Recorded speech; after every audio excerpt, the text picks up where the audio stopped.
Angalia watu wanaofikiria vizuri kufanya mazuri.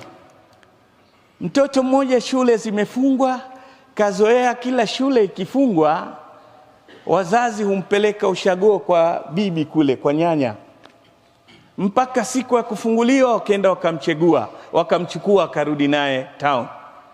Yule mtoto mwaka huu akaja na vishindo nyumbani, asema baba, wajua mimi niko grade gani? Siku hizi ni grade, si ndio? Kwa hivyo lazima mtu upgrade, si ndio? Mimi niko grade 5. Chakua sitaki mambo ya kusafirishwa, nitachukua treni mwenyewe niende nyumbani, sitaki mambo kueskotiwa kila siku mtoto tu mimi.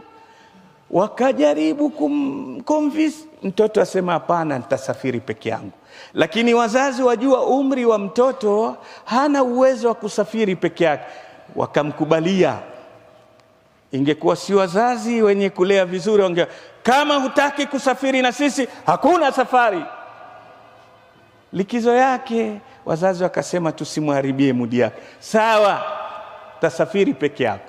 Siku ya kusafiri wamemwingiza kwenye train, yuko dirishani, baba na mama, yeye yuko ndani kule, wanaongea naye, wanampa nasaha na mama, hizi nasaha hizi kila siku hivi watu wote waone mimi mtoto mdogo?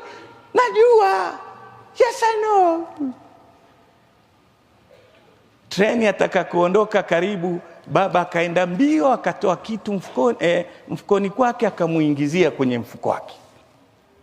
Huyu kwa vile aona atafshika, hawa watu wote wana mimi wazazi wananishughulikia, hataki atakaonekane yeye ni independent. Wazazi wakaondoka.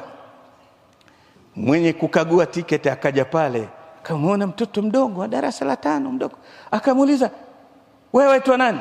Tiketi yako wapi? Hii. Wasafiri na nani? Maswali hajazoea yale ya kipolisi.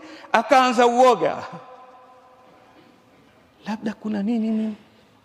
Ndio baba akawa hataki nisafiri peke yangu, huyu ashanianza. Alipoangalia kule wale kina mama wanaosafiri na yeye, wote wanamwangalia kwa kumsikitikia, maskini mtoto mdogo asafiri peke yake. Akaanza kulia mwenyewe. Alafu akakumbuka baba aliingiza kitu mfukoni na akanambia, ukipata tatizo lolote soma hiyo, chukua hiko, kitakusaidia. Wacha niangalie, matatizo ndio haya. Alipotoa baba amwambia, usipanic, tuko kwenye behewa la mwisho, tunasafiri nawe, tuko pamoja. Amepumua vizuri na safari ikaendelea. Ingekuwa wewe wasemaje, usafiri peke yako, pumbavu sana wewe, nini? Jamani, tubadilikeni, tuweni wazuri. Tubadilikeni, tuweni wazuri. Hatari iliyoko, tusipokuwa wazuri ndani ya majumba yetu kwa watoto wetu, nje kuna watu wanaojifanya wazuri kutuangamizia watoto wetu. Usipokuwa na urafiki na watoto wako nyumbani, kuna mijirafiki mibaya nje wanawasubiri ili kukuharibu watoto wetu. Lazima tubadilike. Angalau hili moja, kila mzazi abadilike, awe mzazi mzuri.